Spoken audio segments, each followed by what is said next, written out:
Hello everyone. Today we are going to start our topic management. First chapter of class 12th subject business studies. ये जो आपका first chapter है आपका 2 parts में divide है, significance and nature. लेकिन उससे पहले हमें ये जानना ज़रूरी है कि मैनेजमेंट होता क्या है। देखिए, सिंपल लैंग्वेज में क्या कहते हैं कि जो मैनेजर वर्क करता है वो क्या कहलाता है, मैनेजमेंट। लेकिन अब क्वेश्चन ये अराइज होता है कि मैनेजर एक्चुअल में करता क्या है। एक बिजनेस के अंदर हमारे पास 4 एम्स होते हैं जो बहुत इम्पॉर्टेंट होते हैं, जिनसे हमारा पूरा बिजनेस है वो रन होता है। कौन से होते हैं वो? Man, money, material and machine.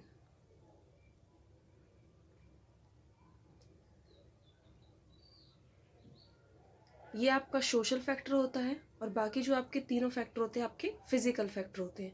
तो ये 4 एम्स होते हैं, आपके बहुत इंपॉर्टेंट होते हैं किसी बिजनेस को रन करने के लिए, सक्सेसफुली रन करने के लिए। ये आपके पास अगर बहुत ही एफिशिएंट, अच्छी क्वांटिटी में और अच्छी क्वालिटी में हो तो आपका बिजनेस अच्छे से स्मूथली रन हो सकता है। लेकिन अगर आपके पास ये तीनों चीज़ें अच्छी क्वालिटी में और अच्छी क्वांटिटी में अवेलेबल हैं, लेकिन आपका जो ये पार्ट है मैन, ये जो आपका फैक्टर है ये आपका एफिशिएंट नहीं है, तो आपके पास चाहे कितनी अच्छी क्वालिटी में हो, कितनी अच्छी क्वांटिटी में हो, आपका बिजनेस स्मूथली रन नहीं कर सकता। आपका बिजनेस वहीं आपका फेल हो जाएगा। तो मैनेजमेंट आपका क्या करता है, जो आपका सोशल फैक्टर है, मींस मैन है, इसको जो मैनेज करता है ये आपका क्या कहलाता है, मैनेजमेंट। मैन को मैनेज करना क्या कहलाता है, आपका मैनेजमेंट। अगर आपका मैन लेबर आपकी अगर एफिशिएंट होगी तो आपके जो अदर फैक्टर्स हैं, मनी, मटेरियल एंड मशीन, ये आपके खुद ही एफिशिएंटली वर्क करेंगे अगर आपका मैन एफिशिएंट होगा। तो मैनेजमेंट में हम क्या करते हैं, हम ये बताते हैं मैनेजमेंट के अंदर कि आपको कब काम करना है, किस तरीके से करना है, कब वो किया जाएगा, कौन पर्सन किसको रिपोर्ट करेगा, कौन पर्सन कब कौन सा काम करेगा। तो ये सारी चीज़ें बताना, लेबर को समझाना, तो ये जो काम मैनेजर बताता है मैन को, वो आपका सारा किसके अंदर आता है, मैनेजमेंट। वो आपका किसके अंदर आता है, मैनेजमेंट के अंदर। तो मैनेजमेंट आपका क्या करता है, मैन को मैनेज करना, उसको इस तरीके से चीज़ें समझाना कि बाकी के जो अदर फैक्टर है वो उनको खुद ही एफिशिएंटली यूज़ कर सके, उन रिसोर्सेज का पूरा यूटिलाइज कर सके, ताकि बिजनेस को स्मूथली रन किया जा सके। अब ऐसा नहीं है कि मैनेजमेंट की ज़रूरत हमें बिजनेस में ही पड़ती है, चाहे हमारा बिजनेस ऑर्गेनाइजेशन हो या नॉन बिजनेस ऑर्गेनाइजेशन हो, जहाँ पे भी आपका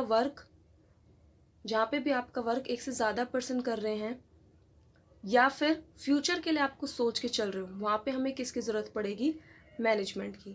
जैसे इसका आप एग्जांपल ले सकते हो, आपके एग्ज़ाम आने वाले होते हो, उस टाइम पे आप क्या सोचते हो कि हम इतना टाइम इस सब्जेक्ट को देंगे, इतना टाइम इस सब्जेक्ट को देंगे। इस तरीके से आप एक टाइम टेबल बना के जब स्टडी करते हो, तो वो भी क्या है, अपने टाइम को मैनेज करना, वो भी मैनेजमेंट है कि आप अपने टाइम को मैनेज कर रहे हो कि पर्टिकुलर सब्जेक्ट को आप कितना टाइम दोगे।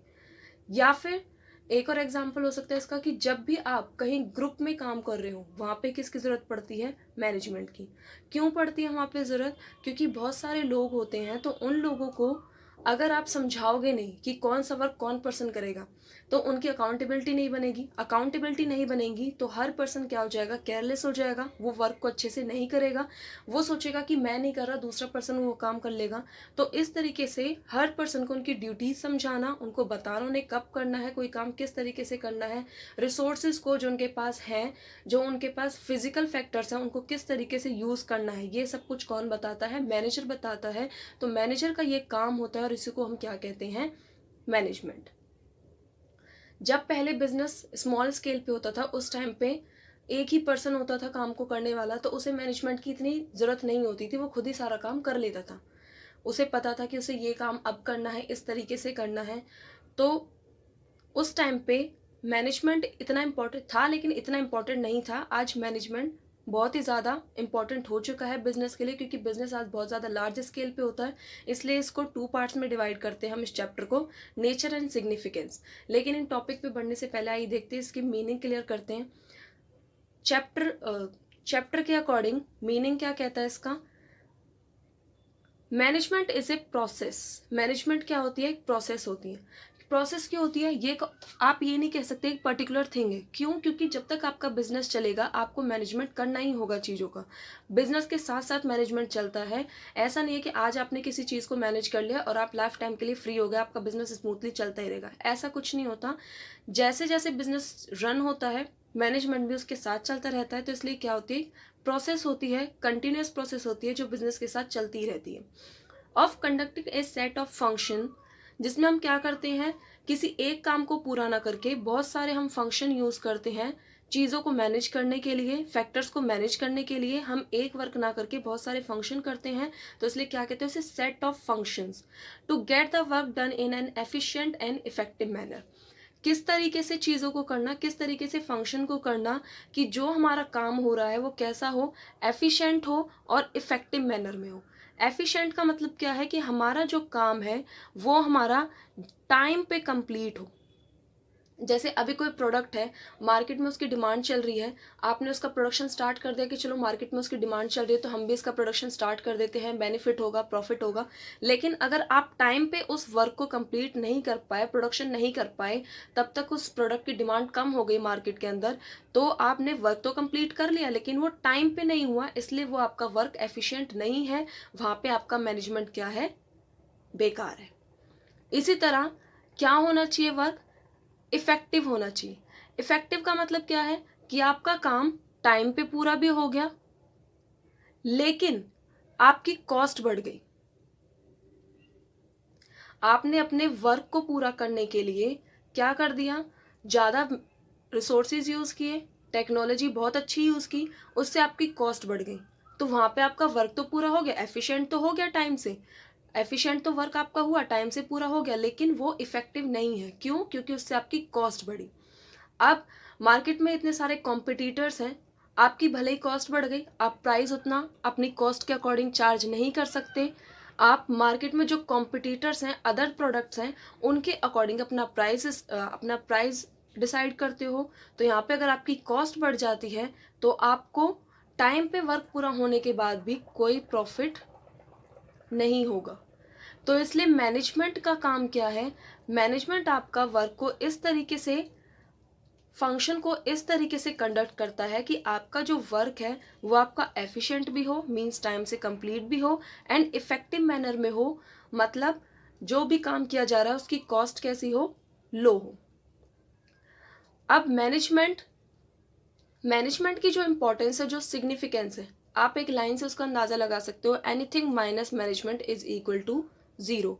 कुछ भी चीज़ हो, अगर उसमें आप मैनेज नहीं कर रहे चीज़ों को, आप देखिए सुबह भी उठते हैं उस टाइम पे भी आप अपना जो भी आप दिन में करने वाले हो वो सोच के चलते हो, आज मुझे ये करना है, इस तरीके से काम करना है, मेरा वर्क शेड्यूल ये होगा, मुझे आज वहाँ जाना है। तो आप अपनी जो डेली लाइफ है उसमें भी चीज़ों को सोच समझ के चलते हो, मैनेज करके चलते हो। तो कोई भी चीज़ अगर उसमें से मैनेजमेंट को हटा दिया जाए तो वहाँ पे क्या बचेगा? कुछ नहीं, ज़ीरो। तो ये एक लाइन इनफ है मैनेजमेंट की इंपॉर्टेंस को बताने के लिए। लेकिन उससे पहले हम क्या देखेंगे? कैरेक्टरिस्टिक देखेंगे मैनेजमेंट के। नेचर क्या है मैनेजमेंट का? अगर आपको इसकी डेफिनेशन क्लियर हो गई है तो आप इसके कैरेक्टरिस्टिक्स इजीली समझ सकते हैं। It is a group effort. Management क्या होता है? Group effort. अभी बताया था मैंने आपको कि बिजनेस पहले बहुत स्मॉल स्केल पे होता था, उस टाइम पे एक ही पर्सन वर्क को करने वाला होता था, तो वहाँ पे मैनेजमेंट की ज़रूरत कम पड़ती थी। उस पर्सन को पता था कि ये काम मुझे ही करना है, तो उस काम को वो खुद ही करके रखता था टाइम से, एफिशिएंट तरीके से। लेकिन मैनेजमेंट की ज़रूरत ज़्यादा कब हुई? जब बिजनेस लार्ज स्केल पे होने लगे, तो उस टाइम पे जब बहुत सारे लोग काम करते हैं तो एक पर्सन के काम की वजह से दूसरे पर्सन के काम में डिले ना हो, उसको कोई प्रॉब्लम क्रिएट ना हो अपने काम को करने में, वहाँ पे हमें किसकी ज़रूरत पड़ी? मैनेजमेंट की। तो मैनेजमेंट किससे रिलेटेड होता है? एक ग्रुप से। जब बहुत सारे लोग काम करते हैं तो उनको ये बताना कि कौन पर्सन कब कौन से काम को करेगा, ताकि दूसरे पर्सन के वर्क में उसकी वजह से कोई प्रॉब्लम क्रिएट ना हो। उस टाइम पे किसकी ज़रूरत पड़ती है? मैनेजमेंट की। तो मैनेजमेंट क्या है? एक ग्रुप एफर्ट है। It is a goal oriented process. Second point क्या कहता है कि एक कैसी प्रोसेस है, कैसी प्रक्रिया है? Goal oriented. मैनेजमेंट, हमारा कोई ना कोई उद्देश्य होता है, उसी के लिए हम क्या करते हैं? चीज़ों को मैनेज करके चलते हैं। जैसे अगर हम एग्जाम के टाइम पे अपना शेड्यूल बनाते हैं, टाइम टेबल बनाते हैं, तो वहाँ पे हमारा गोल क्या होता है? हमें अच्छे मार्क्स ऑब्टेन करने हैं। तो इसी तरीके से बिजनेस के अंदर भी कुछ ना कुछ हमारा गोल होता है। उस चीज़ को लेकर ही, उस गोल को लेकर ही हम क्या करते हैं? चीज़ों को मैनेज करते हैं। वो गोल आपका कुछ भी हो सकता है। बिजनेस की ग्रोथ करना, बिजनेस की सेल्स को बढ़ाना, अपने बिजनेस को, अपने बिजनेस के प्रॉफिट्स को बढ़ाना। इस तरीके से कोई भी हमारा गोल हो सकता है, और उस गोल को सोचते हुए जब हम चीज़ों को मैनेज करते हैं तो वो आपका क्या कहलाता है? Goal oriented process. It has a distinct and it has a district entity. District entity का मतलब क्या है? पुराने टाइम में जब पर्सन कम थे वर्क को करने वाले, तो उस टाइम पे जो ओनर होता था वही क्या करता था? सारा काम मैनेज करता था। बिजनेस भी उसी का है, कैपिटल भी उसने लगाई है, पैसा उसी ने लगाया है, और चीज़ों को मैनेज भी वो खुद ही कर रहा है। सेल्स को किस तरीके से बढ़ाना है, किस चीज़ की परचेज करनी है, किस तरीके से प्रोडक्शन करना है, वो सारी चीज़ें खुद डिसाइड करता था। लेकिन अब बिजनेस का जो स्केल है वो लार्ज होता जा रहा है।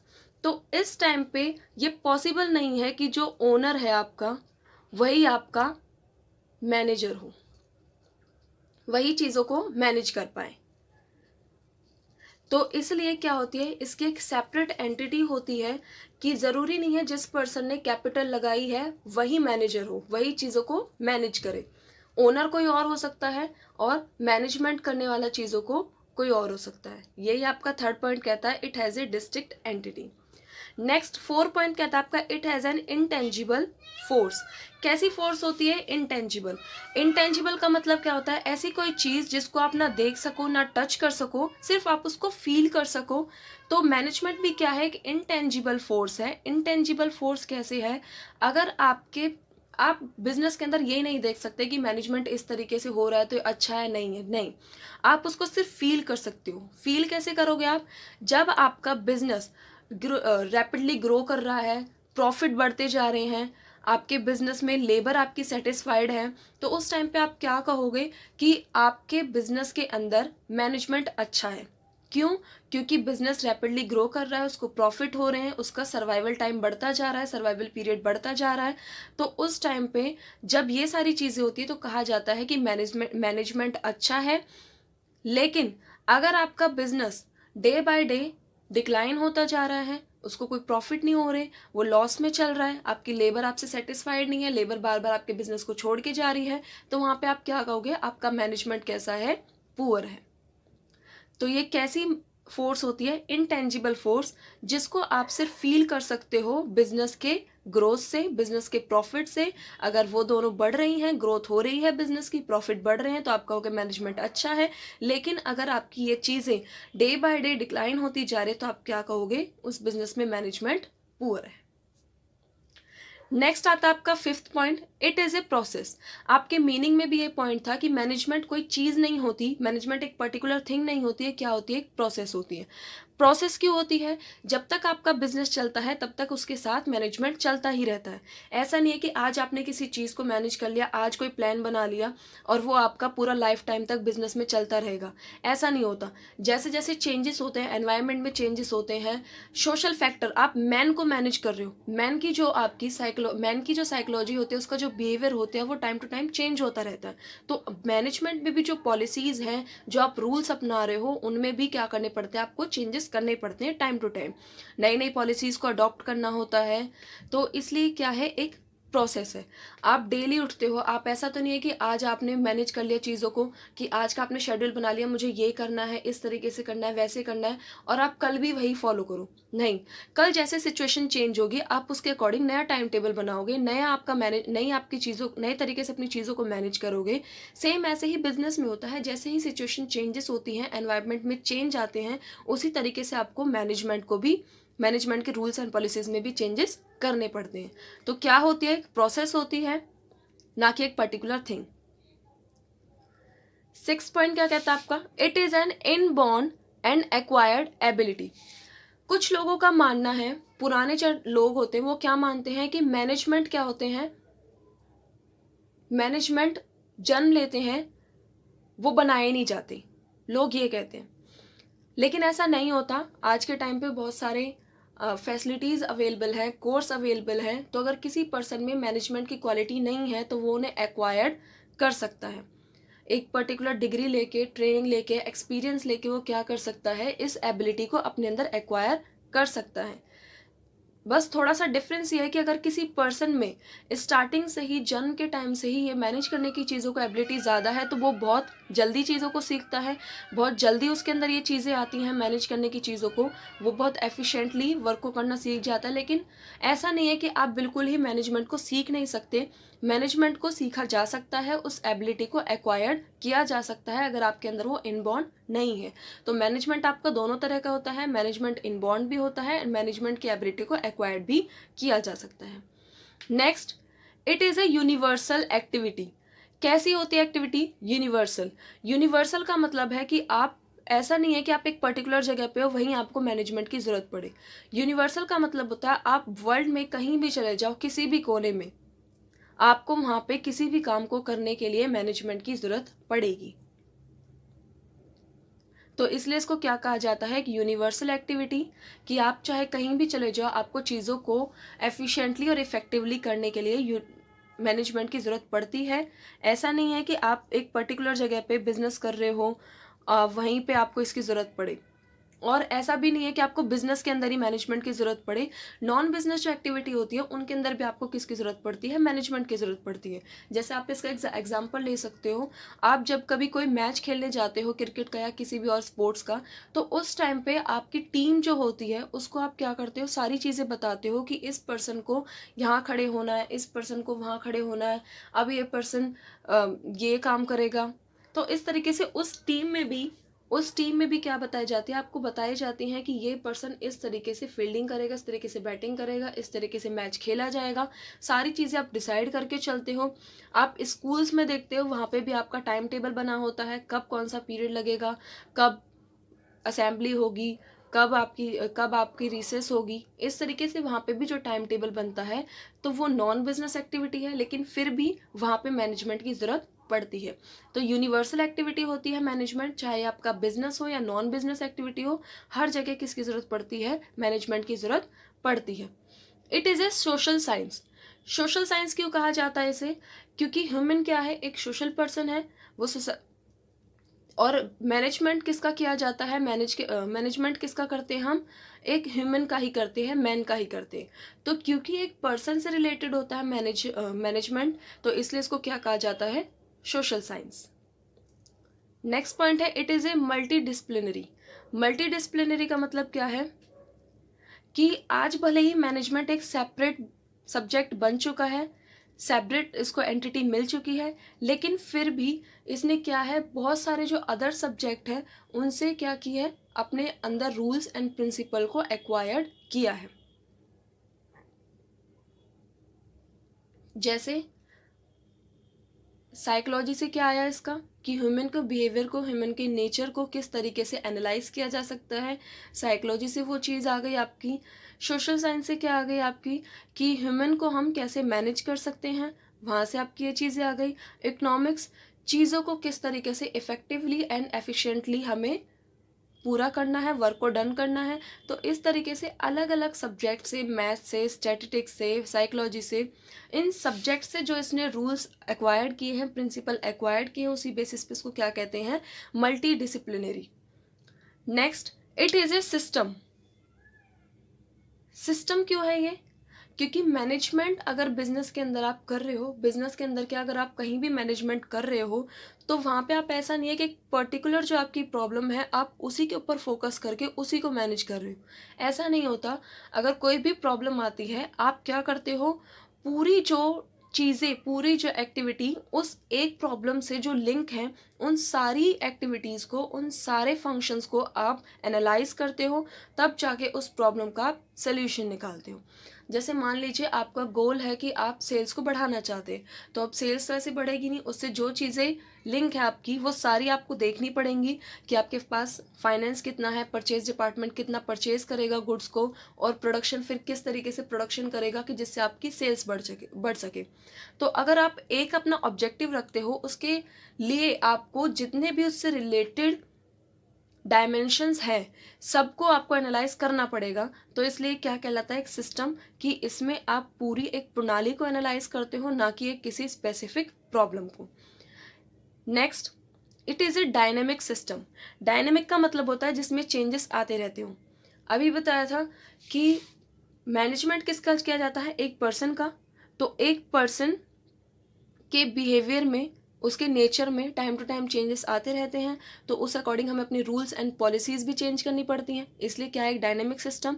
और हमारा बिजनेस वो क्या है, एक समाज के अंदर रह रहा है, सोसाइटी के अंदर रह रहा है, सोसाइटी से रिसोर्सेज लेता है और सोसाइटी को ये प्रोडक्ट प्रोवाइड कराता है। तो जो हमारा एनवायरनमेंट है उसमें भी टाइम टू टाइम चेंजेस आते रहते हैं, लोगों के टेस्ट में, लोगों के बिहेवियर में, लोगों की आदतों में, उनके फैशन में चेंजेस आते रहते हैं, पॉलिटिकल एनवायरनमेंट चेंज होता रहता है, इकोनॉमिक पॉलिसीज चेंज होती रहती हैं। तो इतने सारे जो चेंजेस होते रहते हैं उसके अकॉर्डिंग जब अपने रूल्स एंड पॉलिसीज़ को भी चेंज करते हैं, तो इसलिए क्या कहा जाता है मैनेजमेंट को, ये एक डायनेमिक सिस्टम है जिसके रूल्स एंड पॉलिसीज जैसे पहले थे वो हमेशा के लिए ऐसे ही नहीं रहते।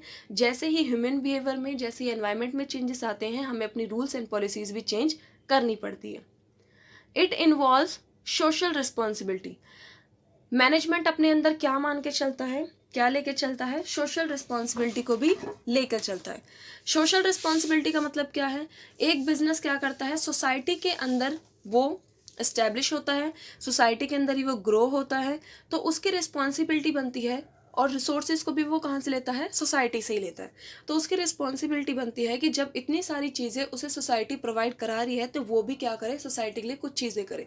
जैसे लोगों को एम्प्लॉयमेंट प्रोवाइड कराए, लेबर जो उसके यहाँ वर्क कर रही है उसकी प्रॉब्लम्स को देखे, उनको टाइम टू टाइम जो उनका वर्क है, उनका हार्ड वर्क है, उसके अकॉर्डिंग उनको रेम्यूनेशन प्रोवाइड कराए, एनवायरनमेंट को पॉल्यूट होने से बचाए, जो लोग हैं उनके लिविंग ऑफ स्टैंडर्ड को बढ़ाने में हेल्प करे। तो इसलिए जब एक बिजनेस सोसाइटी में ही रहता है, स्टैब्लिश होता है, वहाँ पे वो ग्रो होता है, तो बिजनेस की भी रिस्पॉन्सिबिलिटी बनती है, अगर सोसाइटी उसे इतना सब कुछ प्रोवाइड करा रही है तो वो भी सोसाइटी के लिए कुछ करे। तो मैनेजमेंट क्या इन्वॉल्व करता है, अपने अंदर एक सोशल रिस्पॉन्सिबिलिटी इन्वॉल्व करता है कि समाज अगर उसे इतनी सारी चीज़ें प्रोवाइड करा रहा है तो वो भी समाज के लिए कुछ करे, उसकी भी कुछ रिस्पॉन्सिबिलिटीज बनती हैं। नेक्स्ट आता है आपका, it is a profession. Profession क्या होता है आपका, प्रोफेशन में किसी काम को करने के लिए एक कोड ऑफ कंडक्ट होती है, एक प्रॉपर आपको डिग्री लेनी पड़ती है, ट्रेनिंग लेनी पड़ती है। उस बेसिस पे आप क्या करते हो, किसी प्रोफेशन को एक्वायर करते हो।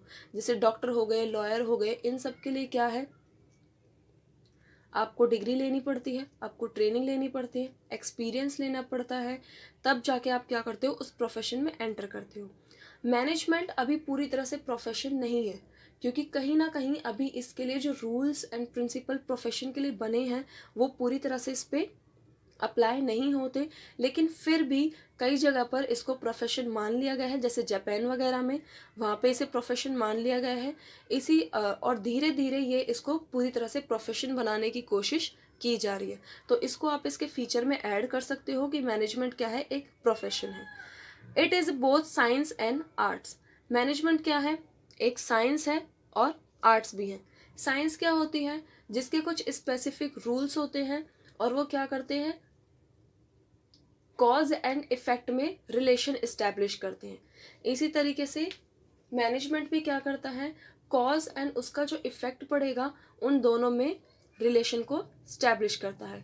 साइंस की तरह मैनेजमेंट के भी कुछ स्पेसिफिक रूल्स होते हैं, और किसी जो आप काम कर रहे हो उसका क्या इफेक्ट पड़ेगा, इस चीज़ को मैनेजमेंट के प्रिंसिपल भी ईजिली बताते हैं आपको। तो इसलिए इस फीचर के बेसिस पे क्या कहा जाता है कि मैनेजमेंट साइंस है। आर्ट्स में क्या होता है, किसी काम को बहुत ही अच्छे तरीके से करने की कला, किसी काम को अच्छे तरीके से करने की कला, उसको आप क्या कहते हो, आर्ट्स।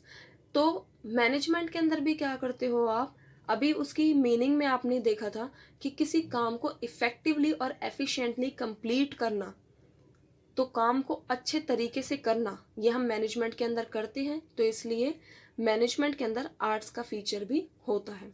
तो मैनेजमेंट साइंस भी है, आर्ट्स भी है, लेकिन प्रोफेशन के अभी पूरी तरह इसको एक्सेप्ट करने में अभी टाइम है।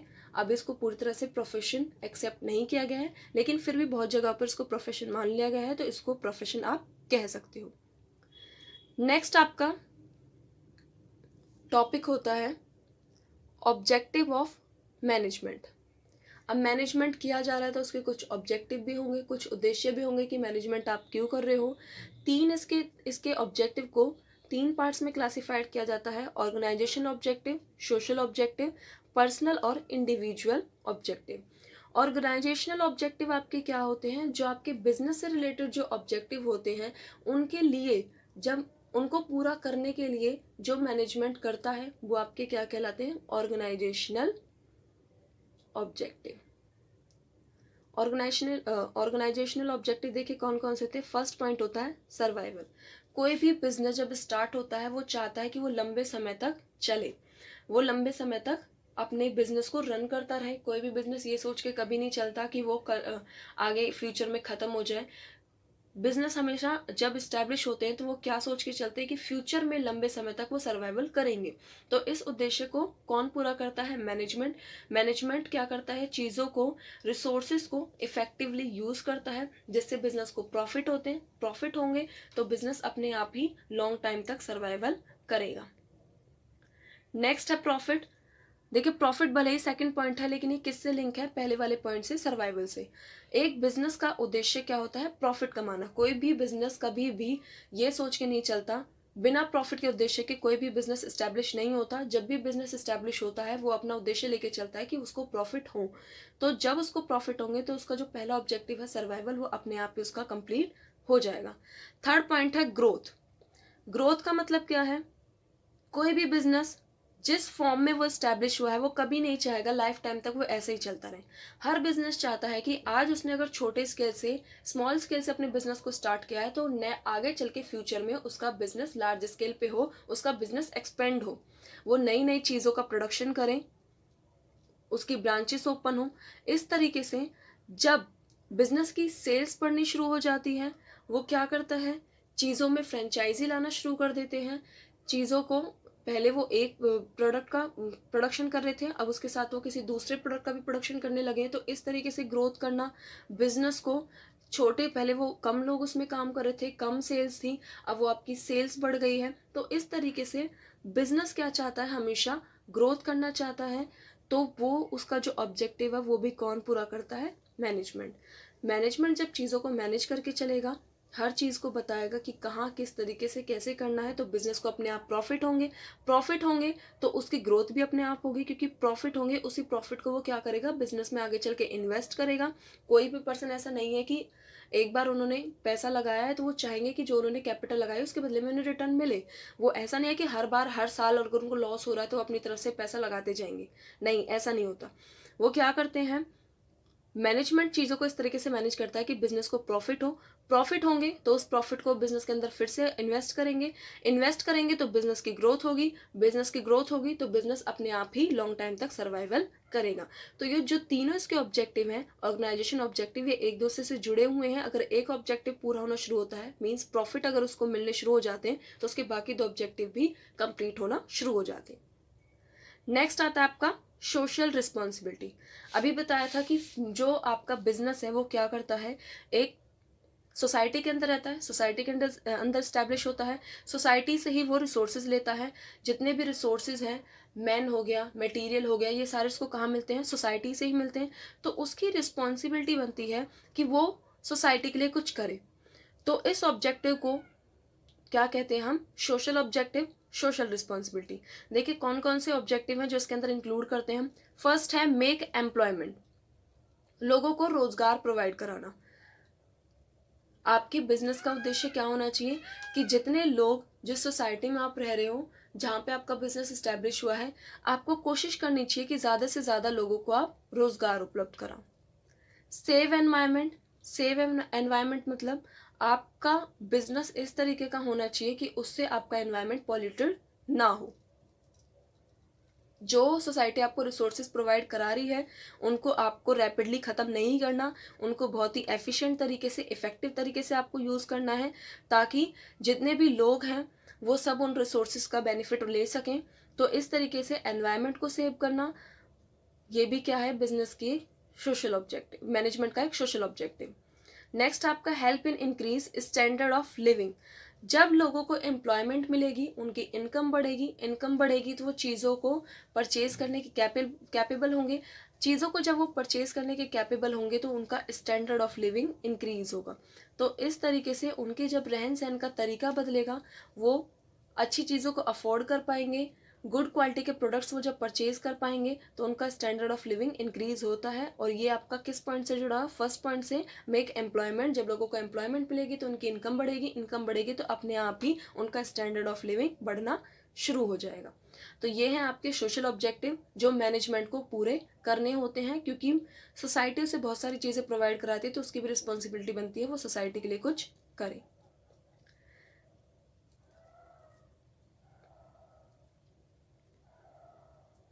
देखिए थर्ड पॉइंट और देखिए, पर्सनल और इंडिविजुअल ऑब्जेक्टिव। पर्सनल और इंडिविजुअल ऑब्जेक्टिव आपके क्या होते हैं, ये आपके जो आपके मैन फोर्स वर्क करती है, लेबर वर्क करती है, उससे रिलेटेड होते हैं। अब जो लेबर है वो वहाँ पे वर्क कर रही है आपके बिजनेस के अंदर, उसके भी कुछ उद्देश्य होते हैं, उनके लिए भी कुछ मैनेजमेंट के उद्देश्य होते हैं। क्या वो लोग जब वर्क कर रहे हैं तो वो चाहते हैं कि उनको क्या हो, बिजनेस के अंदर जितना वो वर्क कर रहे हैं उसके अकॉर्डिंग, उनके काम के अकॉर्डिंग उनको रेम्युनेशन मिले। अगर बिजनेस को किसी ईयर प्रॉफिट ज़्यादा हुए तो उसके अकॉर्डिंग उनको बोनस वगैरह मिले। तो इन सब चीज़ों को देखना ये किसका काम होता है, मैनेजमेंट का काम होता है। अगर आपकी जो लेबर है, मैन फोर्स है, वो आपकी सेटिस्फाइड होगी तो आपका मैनेजमेंट, तो आपका बिजनेस स्मूथली रन हो सकेगा। तो इस चीज़ को देखना भी किसका काम होता है, मैनेजमेंट का। लास्ट टॉपिक है आपका इम्पोर्टेंस ऑफ मैनेजमेंट।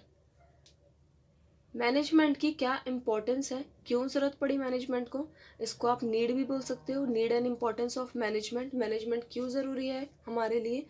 देखिए फर्स्ट पॉइंट क्या कहता है इसका, help in achieving pre determining objective. Pre determining मतलब पहले से ही जो हमने अपने उद्देश्य हम सोच के चल रहे हैं, जो निर्धारित किया है हमने उद्देश्य बिजनेस के लिए, उनको पूरा करने में कौन हेल्प करता है, हमारी मैनेजमेंट। मान लीजिए हमारा उद्देश्य कुछ भी हो सकता है, प्रॉफिट को बढ़ाना, सेल्स को बढ़ाना, बिजनेस को ग्रो करना।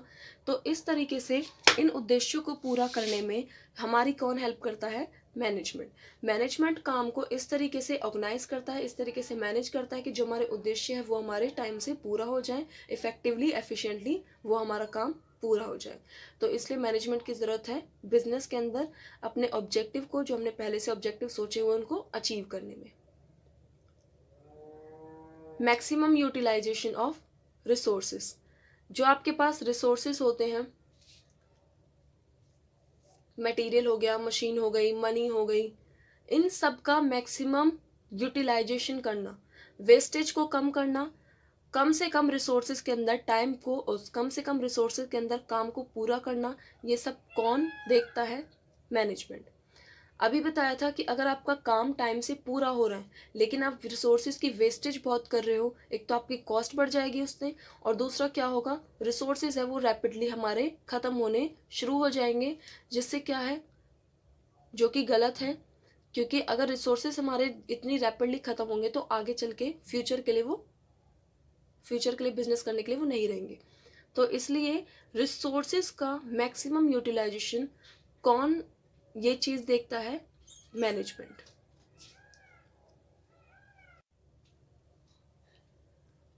नेक्स्ट पॉइंट है हेल्प इन फेसिंग कंपटीशन। आज के टाइम पे जो बिजनेस है वो आपका कोई भी स्मॉल स्केल पर नहीं है, बिजनेस लार्ज स्केल पे होता है। किस तरीके से, बिजनेस में आज के टाइम पे कंपटीशन बहुत है, क्योंकि लोकल बाउंड्रीज को, नेशनल बाउंड्रीज को बिजनेस हमारा क्रॉस कर चुका है। अब बिजनेस क्या होता है, इंटरनेशनल लेवल पे होता है, फॉरेन कंपनीज हमारे यहाँ आके बिजनेस करती हैं। तो बिजनेस को क्या करना पड़ता है, अपने एरिया में, अपने कंट्री में तो जो बिजनेस है उनके साथ कंपटीशन करना ही पड़ता है, साथ में जो फॉरेन बिजनेस है उनके साथ भी कंपटीशन करना पड़ता है। तो मैनेजमेंट आपका क्या करता है, उस कंपटीशन को फेस करने में हेल्प करता है, नई नई पॉलिसीज़ अडॉप्ट करता है, जो हमारे कॉम्पिटिटर हैं उनकी एक्टिविटी को टाइम टाइम पे एनालाइज करता रहता है, ताकि जब भी कोई चेंजेस आए कंपटीशन की, कॉम्पिटिटर की पॉलिसी में जैसे ही चेंजेस आए वैसे ही वो अपने बिजनेस में भी चेंजेस करने में हेल्प करता है। तो कंपटीशन को फेस करने में मैनेजमेंट हमारी हेल्प करता है। इंटीग्रेशन विद चेंजिंग एनवायरनमेंट, अब बताया था कि बिजनेस क्या रहता है, सोसाइटी के अंदर रहता है, एक एनवायरनमेंट है। एनवायरनमेंट क्या होता है, ऐसी बिजनेस के आसपास की जो सराउंडिंग जो बिजनेस को इफेक्ट करती हो, वो आपकी क्या कहलाती है, बिजनेस एनवायरनमेंट। बिजनेस एनवायरनमेंट में टाइम टाइम पे चेंजेस होते रहते हैं, कभी कभी इकोनॉमिक्स पॉलिसीज़ में चेंज हो गए, पॉलिटिक्स में पहले कोई और गवर्नमेंट थी अब कोई और आ गई तो उसके अकॉर्डिंग भी चेंजेस होते हैं। तो इस तरीके से जब आपकी पॉलिसीज़ में चेंज, आपके एनवायरनमेंट में चेंज होते हैं, लोगों का पहले टेस्ट कुछ और था, फैशन चेंज होते रहते हैं, उनके टेस्ट चेंज होते रहते हैं, उनकी किसी स्पेसिफिक रिलीजन में कोई चीज़ें हमारी अलाउड नहीं होती। तो इस तरीके से जैसे जैसे एनवायरनमेंट चेंज होता है उसके साथ तालमेल बना के रखने में कौन हेल्प करता है, हमारी मैनेजमेंट। वो एनवायरनमेंट को बहुत क्लोजली एनालाइज करता है और जैसे एनवायरनमेंट में कोई चेंजेस आते हैं तो बिजनेस को लॉस से बचाने के लिए पहले उसके लिए वो पॉलिसीज़ वगैरह बना के रखता है। तो इंटीग्रेशन विथ चेंजिंग एनवायरनमेंट में हमारी हेल्प कौन करता है। नेक्स्ट पॉइंट है smooth running of large scale business. आज के टाइम पे बिजनेस क्या होता है, हमारा लार्ज स्केल पे होता है। लार्ज स्केल पे बिजनेस के बेनिफिट क्या होते हैं कि हमारी कॉस्ट कम होती है, तो इसलिए लोग लार्ज स्केल के बिजनेस को आज प्रेफरेंस देने लगे हैं। पहले बिजनेस बहुत स्मॉल स्केल पे होता था,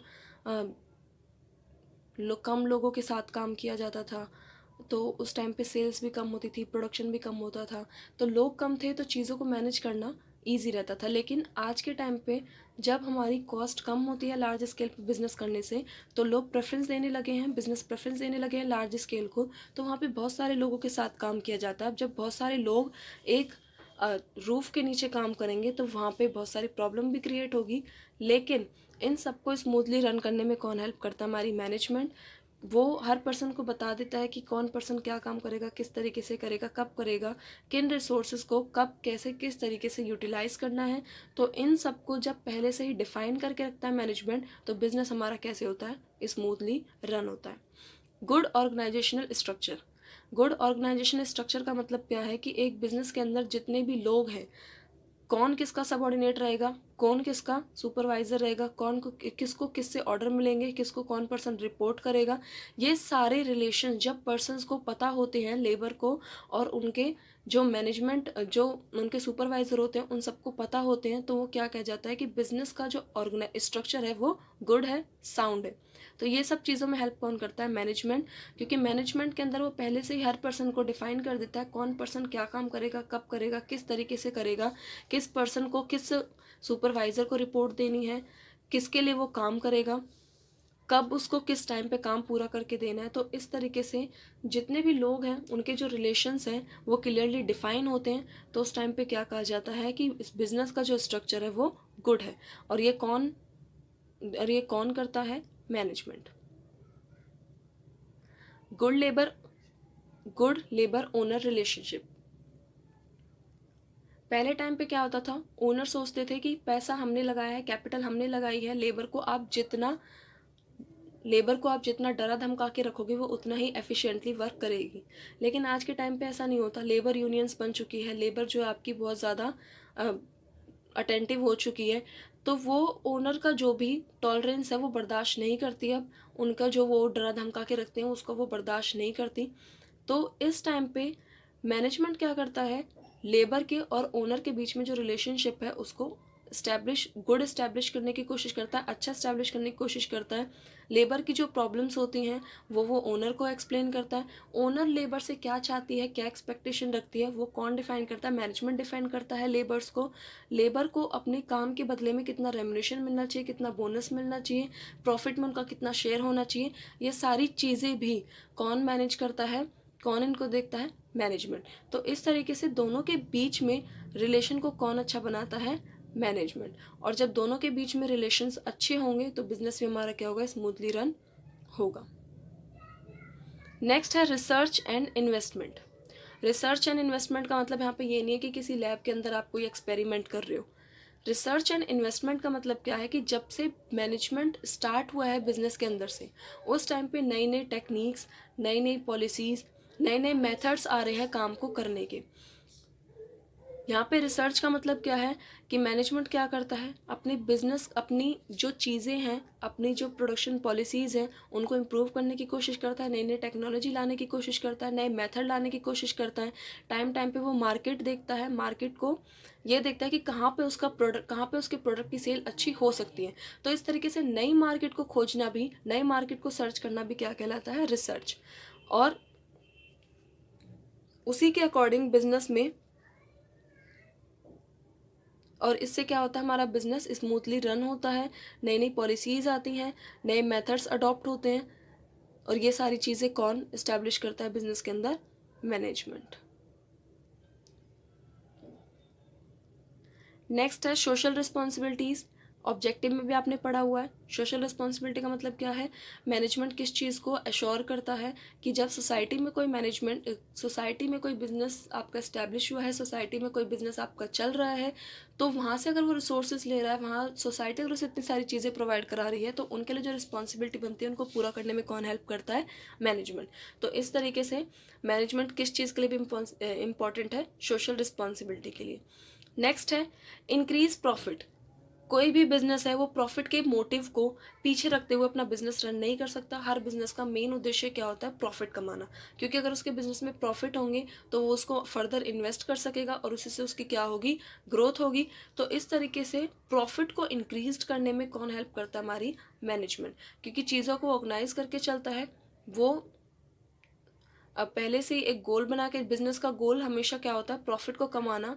अब प्रॉफिट अगर उसके होंगे तो बिजनेस उसका स्मूथली आगे रन करता ही रहेगा। तो इस चीज़ को कौन देखता है, मैनेजमेंट, की बिजनेस के जो प्रॉफिट है वो डे बाय डे इंक्रीज होते रहे। तो ये सारे जो पॉइंट्स हैं ये क्या कहते हैं, बिजनेस के इम्पोर्टेंस को बताते हैं। इतने सारी चीज़ें बिजनेस ऑर्गेनाइज करके, मैनेजमेंट ऑर्गेनाइज करके चलता है। तो इसलिए मैनेजमेंट इम्पॉर्टेंट है आज के टाइम पे एक बिजनेस के लिए। कोई भी बिजनेस बिना मैनेजमेंट के स्मूथली अपने वर्क को रन नहीं कर सकता, अपने काम को वो नहीं कर सकता। चैप्टर खत्म आपका। Thank you, take care.